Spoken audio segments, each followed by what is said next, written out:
welcome back to my channel daily ஒரு subject. So இப்போ நம்ம பார்க்க போறது early morning எல்லாரும் உட்கார்ந்திருக்கீங்க. இப்போ வந்து maths பார்க்க போறோம். So morning maths படிக்கிறது வந்து it's a pure blessing. So இப்போ நம்ம mathsல வந்து நிறைய chapter first 4 chapter முடிச்சாச்சு. So next chapter is AP. So AP வந்து கொஞ்சம் difficult-ஆ இருக்கும் understand பண்றதுக்கு. உங்களுக்கு ஈஸி தான் ஆனா ஒன்றும் ரொம்ப பெரிய கஷ்டம் இல்லை. But the thing is you need to understand the concept clearly. சரியா? So first of all AP na arithmetic progression. பேர்ல இருக்கு arithmetic. Arithmetic you are going to do something. Add or subtract ஏதோ ஒன்று பண்ண போறோம். Progress ஆகும். Progression is improvement. So ஏதோ ஒன்று பண்ண போறோம் next term வந்து increase ஆயிட்டே இருக்கும். So அதுதான் வந்து arithmetic progression. So for example நீங்க இப்ப பாத்தீங்கன்னா 1 2 3 4 இருக்கு. அப்போ 1 க்கு அப்புறம் 2 எப்படி வந்துச்சு? எத்தனை நம்பர் ஆட் ஆயிருக்கு 2 ல? 1 number. So 2 க்கு அப்புறம் 3 ல எத்தனை நம்பர் ஆட் ஆயிருக்கு? 1. அப்போ ஒரு நம்பர் அடுத்ததோட ஆட் ஆயிருக்கு. அப்போ the increment is 1. So 1 2 minus 1 is equal to 3 minus 2 எல்லாமே வந்து 1 தான். So next இப்போ இப்படி இருக்கு. கம்மி ஆயிட்டே போகுது. ஃபர்ஸ்ட் வந்து 2 ல இருந்து 1 மைனஸ் பண்ணோம். அதனால 1 கிடைச்சது.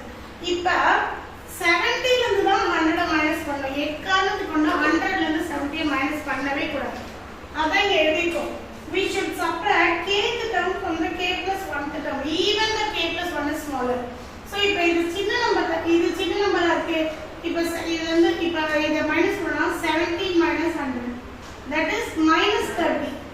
ஆனா இதுக்கு பேரு காமன் டிஃபரன்ஸ். So இதே நம்பர் எனக்கு வந்து எதுல கிடைக்கும்? 40 minus 70 ல கிடைக்கும். அதுவும் minus 30 தான். சரியா? செகண்ட் நம்பர் மைனஸ் ஃபர்ஸ்ட் நம்பரும் தேர்ட் நம்பர் மைனஸ் செகண்ட் நம்பரும் ஒரே நம்பர் தான் கிடைக்கும். அதான் காமன் டிஃபரன்ஸ். அதுக்கு பேர் தான் என்னது? Common difference. காமனா ஒரு டிஃபரன்ஸ் இருக்கா? இதுல 3 நம்பர் தான், இதுல 3 நம்பர் அப்படி தான் இருக்கும். சோ அப்படி இருந்தாலும் அது APA இல்லனா அது AP கிடையாது. இட்ஸ் நாட் an AP ன்னு எழுதலாம். சோ இப்போ இதே மாதிரி இப்போ இங்கக்கு மைனஸ்ல தான் கொடுத்திருக்காங்க. Then how will you find the answer? So second number minus first number இப்படி பிராக்கெட் போட்டுப்போம். ரெண்டு மைனஸ் தொடங்க வச்சுட்டான். நம்மளோட கான்செப்ட் என்னது? Second number minus first number. So second நம்பர்ல இருந்து மைனஸ் ஃபர்ஸ்ட் நம்பர் போடும்போது -2 இங்க ரெண்டு மைனஸ் இருக்கும் +3 ஆயிடும். So answer is +1. சரியா? அதே மாதிரி மறுபடியும் -1 minus of -2 மறுபடியும் -1 +2. So answer is +1. சோ அந்த மாதிரி ஆன்சர்ஸ் எல்லாமே சேமா வரணும். Then it is an AP. இப்போ புரியுதா AP னா என்னது? AP னா ஒரு arithmetic progression ரிப்பீட்டடா ஒரே நம்பர் வந்து திருப்பி வந்து உங்களுக்கு வந்து ஆட் ஆயிட்டு போயிருக்கும். ஆட் தான் இருக்கும். மத்தபடி மல்டிப்ளையோ டிவைடோவா கிடையாது. அடிஷன் arithmeticனா ஃபர்ஸ்ட் 4 சிம்பிள்ஸ் தான் arithmetic சொல்லுவாங்க. பட் ஆனா இங்க வந்து அடிஷன் மட்டும் தான். வேற எதுவுமே இதுவா இருக்காது. சில சமயம் வந்து மல்டிப்ளை இருக்கு. இப்போ ஃபார் எக்ஸாம்பிள் இப்படி இருக்கு 1 4 9 16 25 இப்படி இருக்கு. இப்போ இது என்ன பண்ணலாம்?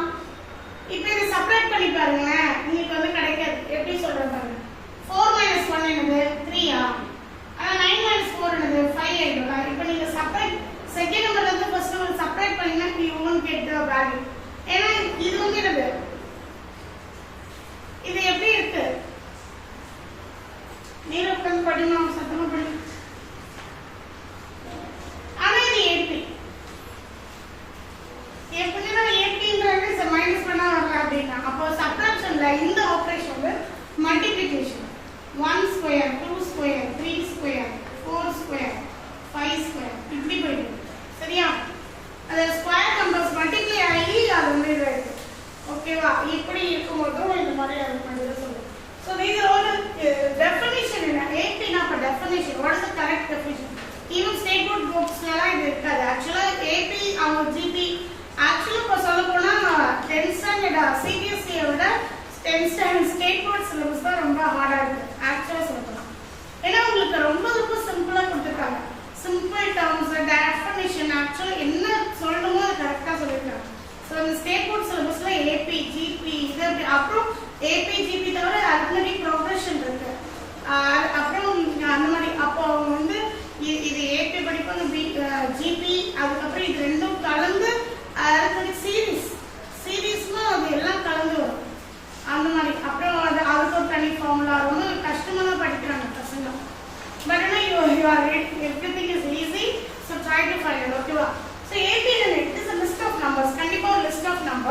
in which each term obtained by adding fixed number. ஒரு fixed number தான் நம்ம add பண்றோம் to the preceding term except the first term. First term மட்டும் add பண்ண மாட்டோம். இப்போ ஒரு term இப்போ 1 க்கு அப்புறம் 1 number add பண்ணனும்னா அது first term க்கு add பண்ண மாட்டோம். First term ல add பண்ணி second term ஆ போடுவோம். அடுத்து third term அப்படி தான் போடுவோம். First term ல add ஆகி நம்ம எழுத மாட்டோம். So that is the exact definition for AP. இது உங்க bookல இருக்கு. So அப்ப AP ஒரு term AP generalized term that A plus B A plus 2D A plus 3D. இப்போ நீங்க இதுல இருந்து இத மைனஸ் பண்ணீங்கன்னா D தான் கிடைக்கும். இதுல இருந்து இத மைனஸ் பண்ணீங்கன்னா D கிடைக்கும். ரெண்டு டேர்ம் மைனஸ் பண்ணீங்கன்னா உங்களுக்கு இட் இஸ் D தான். D தான் it is a common difference. புரியுதா? So அதுக்கு ஒரு இது கொடுத்துட்டாங்க. Fixed term is called common difference. அப்ப fixed number ஏத்திட்டே போறோம்ல. அப்ப அதுக்கு பேர் தான் common difference and that can be positive, negative or even zero. இப்போ பாருங்க 0 சொல்றேன். இங்க 3 3 3 இருக்கா? செகண்ட் நம்பர்ல இருந்து ஃபர்ஸ்ட் நம்பர் மைனஸ் பண்ணா 0. தேர்ட் நம்பர்ல இருந்து செகண்ட் நம்பர் மைனஸ் பண்ணா 0. எல்லாமே 0 தான் கிடைக்கும். அப்படினா என்ன 0 கூட கிடைக்கலாம். நெகட்டிவ்ல கிடைக்கும். இப்போ எனக்கு நெகட்டிவ்ல தான் கிடைச்சது. இந்த வேல்யூலாம் இந்த மைனஸ்ல தான் கிடைச்சது. சோ நெகட்டிவாவும் இருக்கலாம், 0வாவும் இருக்கலாம், பாசிட்டிவாவும் இருக்கலாம். புரியுதா? So these are the terms you will have at an AP. ஓகேவா? So இப்போ என்ன கொடுத்திருக்காங்கன்னா list of numbers கொடுத்திருக்காங்க. இந்த numbers வந்து find A and B கேட்டிருக்காங்க. சரியா? So list of numbers கொடுத்திருக்காங்கன்னா அது AP ல இருக்கலாம், இல்லாம கூட இருக்கலாம். That is nothing to worry. So A ன்றது first term. அவங்களே கொடுத்திருக்காங்க. Find the first term. First termனா கண்ணு மூடிட்டு எழுதினா first term நம்பர். அவ்வளவுதான். There is no எதுவுமே நீங்க கண்டுபிடிக்க தேவையில்லை. A ன்றது first term. நம்ம ஆல்ரெடி பார்த்தோம் A plus B A plus 2D அப்படிதான் இருக்கும். சோ அப்ப ஃபர்ஸ்ட் டேர்ம் A ன்றது எதை குறிக்குது? ஃபர்ஸ்ட் டேர்ம் குறிக்குது. கண்ண மூடிட்டு என்ன இருக்கோ அத அப்படியே எழுதிடலாம். இப்போ D கண்டுபிடிக்கிறது தான் matters. D is nothing but second term minus first term. சரியா? Second term minus first term. அப்ப denominator சேமா இருக்கு. 1 minus 3 is minus 2/2. So answer is minus 1. புரியுதா? சோ இப்படி தான் D யோட வேல்யூ கண்டுபிடிக்கணும். சோ செகண்ட் டேர்ம்ல இருந்து ஃபர்ஸ்ட் டேர்ம் மைனஸ் பண்ணி கண்டுபிடிக்கலாம். So இப்போ இது வந்து அவ்வளவுதான் சம்மை. A கண்டுபிடிச்சாச்சு, B கண்டுபிடிச்சாச்சு. You will have 2 marks. 2 marks வந்துடலாம். So இப்போ சப்போஸ் இப்படி கொடுத்திருக்காங்க. Find whether நான் क्वेश्चन எழுதுனா ரொம்ப இடம் இருக்குன்னு இப்படி எழுதிட்டேன். Check whether these numbers are in AP or not. இப்போ உங்களை செக் பண்ண சொல்றாங்க. இப்போ A வேல்யூ D வேல்யூ எல்லாம் கண்டுபிடிக்க சொல்றாங்க. They are asking you to check the value. இது வந்து AP ல தான் இருக்கான்னு செக் பண்ண சொல்றாங்க. So அப்படி செக் எப்படி பண்ணுவீங்க? அப்பனா ஃபர்ஸ்ட் வேல்யூ A வந்து 4, B இப்போ நீங்க செக் பண்ணதுல A தேவையில்லை. D யோட வேல்யூ கண்டுபிடிச்சாலே போதும். செகண்ட் டேர்ம் 10 minus 4 16 minus 10 ஈக்குவலா இருக்கும். அதாவது T2 minus T1 T3 minus T2 ஈக்குவலா இருக்கும். should be equal. புரியுதா? இதட்ட செகண்ட் டேர்ம்ல இருந்து ஃபர்ஸ்ட் டேர்ம் மைனஸ் பண்ண ஆன்சரும் தேர்ட் டேர்ம்ல இருந்து செகண்ட் டேர்ம் மைனஸ் பண்ண ஆன்சரும் ஈக்குவல் ஆகும். இப்போ 10 minus 4 என்னது 6, 16 minus 10 என்னது 6 ஈக்குவலா வந்துச்சா? then it is an AP அப்படினு எழுதிக்கலாம். அவ்வளவுதான். இப்போ நம்ம செகண்ட் நம்பர் கண்டுபிடிக்கலாம். D is equal to minus 1 minus 1 minus 3 minus of minus 1. புரியுதா? மைனஸ் பண்ணது மைனஸ் ஃபர்ஸ்ட் நம்பர் பண்ணிருக்கேன். மைனஸ் பண்ணது second term. Minus first term வந்து 1 plus 1. அது இப்போ செகண்ட் இதுல இருந்து இத மைனஸ் பண்ணுங்க. minus 3 ன்றது third term minus second term வந்து minus 1. புரியுதா? அதாவது ரெண்டு மைனஸ் வருது.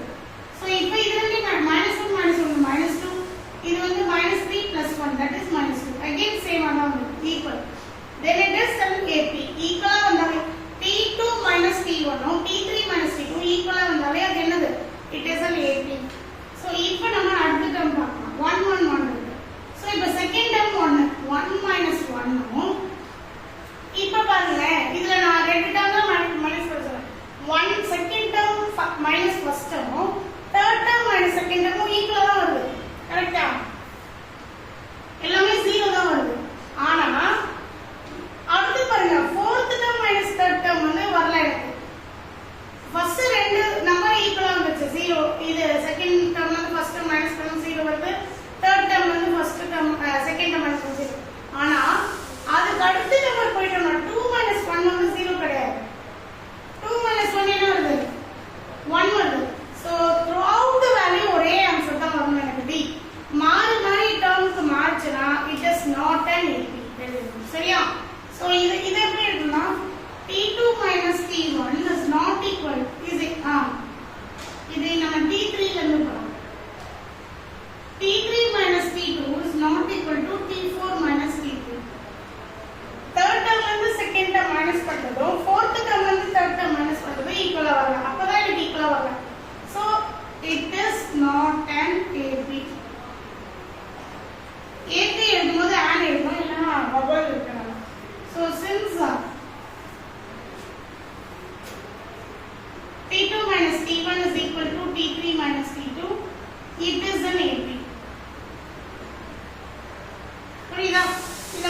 practical example பார்ப்போம். In which of the following situation does the list of numbers involved make an arithmetic progression and why? இப்போ எழுத வேணாம், இதை சொல்லி தான் நம்ம முடிச்சோன்னே எழுதலாம். ஸோ இது வந்து இதெல்லாம் சிச்சுவேஷன் கொடுத்துருக்காங்க. இந்த சிச்சுவேஷனுக்கு வந்து நம்ம இப்போ நம்பர்ஸ் எழுத போகிறோம். அந்த நம்பர்ஸ் எல்லாம் ஏபியில் இருக்கா இல்லையா அப்படிங்கிறதா matters. So the taxi fare after each kilometer when the fare is 15 rupees for first 1 kilometer போனா 15 rupees சரியா? 1 கிலோமீட்டர் நம்ம எங்க 1 கிலோமீட்டர் போனாலும் 15 rupees. அதுக்கப்புறம் என்ன பண்றாங்க, ஒரு கிலோமீட்டருக்கு 88 rupees ஆட் பண்றாங்க. ஸோ அடுத்த நம்பர் என்ன, 15 plus 8 வருமா? அடுத்து இந்த நம்பர் 15 plus 8 என்னது 23. ஸோ அடுத்தது அப்படின்னா 23 வரும். இப்போ 23 plus 8 வரும். 23 plus 8 is டக்குன்னு யோசிக்கணும், மூணு வேலையை செய்ய முடியுது காலையில. 31 plus 8 is அது ஈஸியா தெரிஞ்சிடும், 8 ஆகும். 39 plus 8 is 47. இங்க ஒரு 7 இங்க ஒரு 1. ஐயோ இவ்வளோமா யோசிக்கிறீங்க? 39 47 it goes on like that. So இது வந்து ஏபில இருக்கு. இப்போ ஃபர்ஸ்ட் நம்பர்ஸ் கண்டுபிடிக்கணும், அதுக்கப்புறம் ஏபில இருக்கா இல்லையா.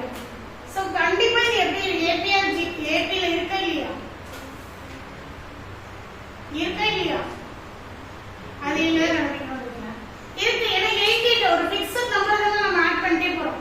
கண்டிப்பா இது ஏபி தான் சரியா? ஒரு ஃபிக்ஸட் நம்பர். ஆனா நம்ம இது காட்டும் போது 23 minus 15 is 8. அதுக்கப்புறம் 31 minus 23 is also 8. சோ இது வந்து எப்படின்னா காமன் டிஃபரன்ஸ் சேமா இருக்கனால it is an AP. So இது எழுதணும், since common difference are same, so it is an AP. So next என்ன சொல்றாங்க, amount of air present in cylinder when a vacuum pump removes 1/4 of its remaining cylinder. அப்போ ஒரு volume, இதோட amount of air உள்ள இருக்க air வந்து V னு வச்சிருக்காங்க. ஒரு சிலிண்டர் அவங்க சொல்லல மொத்தமா எவ்வளவு இருக்குது V. ஆனா ஒரு வாட்டியும் 1/4 of the இது வந்து ரிமூவ் ஆயிடும். அப்ப நெக்ஸ்ட் டைம் எப்படி போனா V minus 1/4 V. புரியுதா? 1/4 வால்யூம் வந்து குறைஞ்சிருக்கு ஒரு வாட்டியும். ஸோ அப்போ இது மைனஸ் பண்ண 1 minus 1/4 of V, that is nothing but 3/4 V. So இதுதான் second term 3/4 V. Third term வந்து இதுல இருந்து ஒரு 1/4 மைனஸ் பண்ணணும். 3/4 minus 1/4 that is 2/4, that is 1/2. நம்ம நெக்ஸ்ட் வந்து 1/2 V. இது வந்து ஏபில இருக்கானா இல்ல, ஏன்னா இங்க 1 இருக்கு 3/4 இருக்கு 1/2. காமன் டிஃபரன்ஸ் 3/2 4 ல இருந்து 1 மைனஸ் பண்ணும்போது ஒரு ஆன்சரும் 1/2 ல இருந்து 3/4 மைனஸ் பண்ணும்போது ஒரு ஆன்சரும் சேம் கிடையாது. So it is not an AP அப்படின இந்த சிச்சுவேஷன். அப்ப இந்த சிச்சுவேஷன் கொடுத்து நமக்கு AP ஆன்னு கேட்டாங்கன்னா this is the way you need to find. So last amount of money in account every year 10,000 எல்லா வருஷமும் டெபாசிட் பண்றோம். ஆனா காம்பவுண்ட் இன்ட்ரெஸ்ட் வந்து 8% ஆகாது. சோ அது எல்லாமே ஈக்குவல், ஒரு வருஷத்துக்கு தான் 12 மாசத்துக்கு ஆகாது.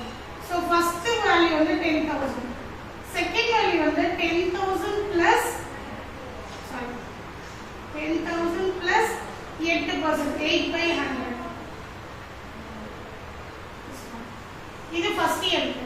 அடுத்து 10,000 plus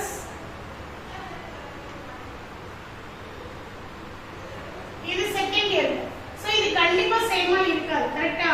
ஏன்னா இங்க வந்து 8/100 plus 1 இருக்கு, இங்க 2 இருக்கு, அப்படியே ஆட் ஆயிட்டே போகும் தேர்ட் இயர். ஆனா நீங்க சம்மரைஸ் பண்ணி இத டிவைட் பண்ணி கூட ஆட் பண்ணும்போது கண்டிப்பா ஒரு வேல்யூ வந்து ஒரே வேல்யூ வராது. இதுல ஒரு வேல்யூ வரும், அதுக்கு அப்புறம் கொஞ்சம் அதிக வேல்யூ வரும். So this is not an AP அப்படினு சொல்றோம். புரியுதா? This is why you need to analyze with the situations analyze. இத practical example for AP. So exercise first 5.1 ல first 3 sums போட்டுருக்கேன், நீங்க போடுங்க remaining thing. So இதுக்கு அப்புறம் வர sums எல்லாம் find A, common difference இந்த மாதிரி sums இருக்கும். So do that in your class work. So இன்னைக்கு வந்து exercise 5.1 முடிச்சிடணும். ஓகேவா? So remaining things we will see in the next class. Thank you.